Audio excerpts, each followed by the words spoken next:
The reality about glucose. Why eating more can drain your energy. In a world where food is readily available and the messaging around eating for energy is persistent, it's easy to assume that eating more food automatically results in higher energy levels. However, this assumption may not only be incorrect, but can also set us on a path toward chronic fatigue, unstable moods, and a variety of metabolic imbalances. In a comprehensive presentation titled The Reality About Glucose, Why Eating More Can Drain Your Energy, Dr. Elias Thorne, a renowned professor of genetics at Newport University's School of Biosciences, dives deep into this paradox. His analysis unveils the biological mechanisms behind energy production, food intake, and the modern-day disconnect between the two. The glucose roller coaster ridder. Thorne begins by introducing the concept of what he calls a biological emotional roller coaster, driven by a dependence on quick sugars for energy.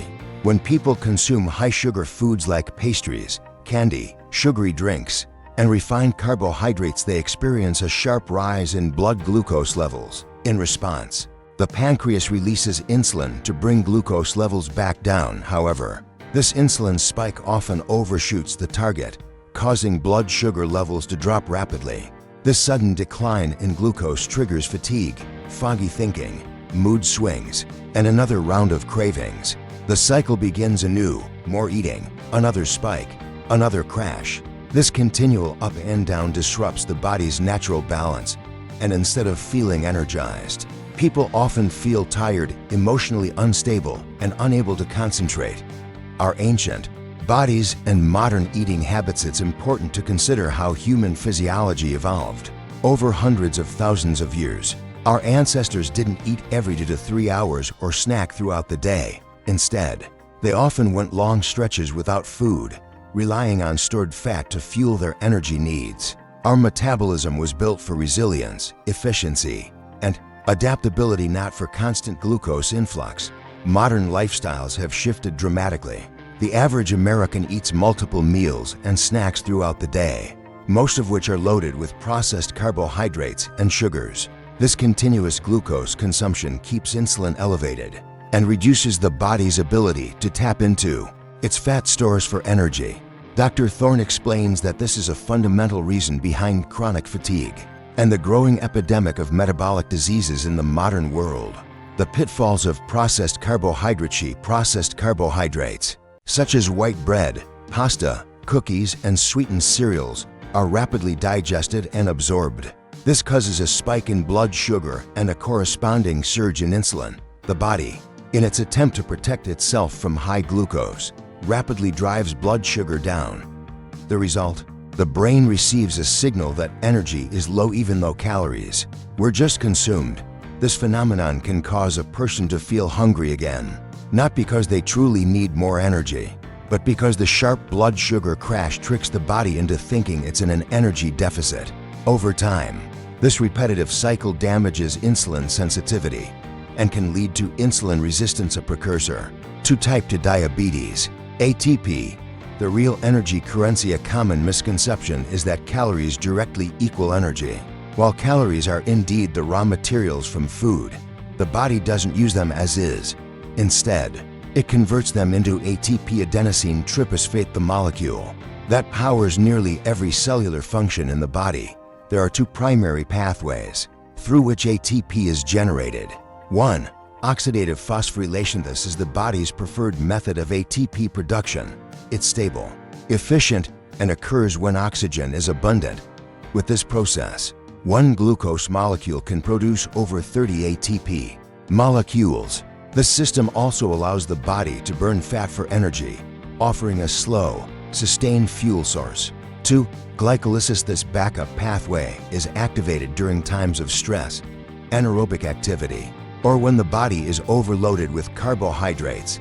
Glycolysis yields only 2 ATP molecules per glucose molecule, far less efficient than oxidative phosphorylation. Unfortunately, due to sedentary lifestyles, poor dietary choices, and chronic stress, many people predominantly operate in this inefficient state of energy production. Fat, the body's preferred and most abundant fueler. Thorne emphasizes that healthy fats are not only safe, but also serve as the body's most potent energy source. The human body stores fat in large quantities, typically between 100,000 to 150,000 calories worth. In contrast, glycogen stores, the form in which glucose is stored in the liver and muscles, only hold about 500 to 2,000 calories. Yet, many people find themselves unable to efficiently access fat for energy. This phenomenon, referred to as the metabolic paradox, means that although individuals have ample stored energy in the form of fat, their bodies remain dependent on glucose due to disrupted metabolic flexibility. This constant dependency on sugar results in frequent hunger, low energy, and an inability to go without food for extended periods. Metabolic flexibility, the key to sustained energy. One of the most critical takeaways from Dr. Thorne's presentation is the importance of metabolic flexibility, the body's ability to switch between burning glucose and fat as needed. People who are metabolically flexible don't experience dramatic energy swings because their bodies can tap into fat stores when glucose is low. Metabolic flexibility isn't something you're born with or without, it can be trained. Factors such as genetics, gut health, hormone levels, age, sleep, stress, and environmental exposures all play a role. However, certain lifestyle habits can greatly enhance metabolic flexibility. Intermittent fasting, taking longer breaks between meals, allows insulin levels to drop and encourages the body to access stored fat. Slow digesting carbohydrates, choosing whole grains, legumes, and vegetables that digest slowly helps maintain stable blood sugar. Healthy fats, including avocados, olive oil, nuts, seeds, and fatty fish, supports long-lasting energy. Sleep, adequate and restorative sleep is vital for hormone regulation and metabolic recovery. Stress management. Chronic stress raises cortisol, which impairs metabolic flexibility. Practices like meditation, yoga, or simply spending time in nature can help. Light physical activity. Regular movement helps improve insulin sensitivity and encourages fat metabolism. Real-world strategies for sustained energy to stabilize blood sugar and reclaim energy. The presentation outlines several practical strategies. Choose whole foods. Avoid ultra-processed snacks and meals.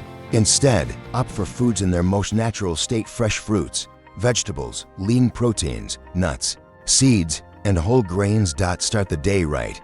Breakfast sets the tone for the entire day. A morning meal rich in protein like eggs or Greek yogurt and healthy fats like avocado or almond butter helps maintain energy and curb cravings. Avoid sugary breakfasts, cereal, pastries, and sweetened coffee drinks lead to blood sugar crashes by mid-morning. Choose options that sustain energy rather than deplete it.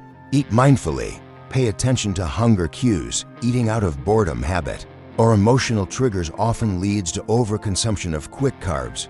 Hydrate well. Dehydration can mimic fatigue and trigger sugar cravings.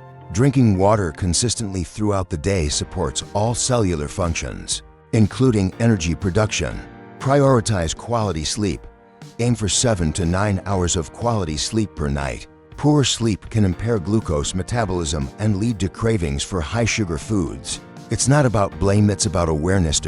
Thorne is careful to emphasize that no single food is inherently bad. The issue rises when individuals misunderstand how certain foods uniquely affect their body.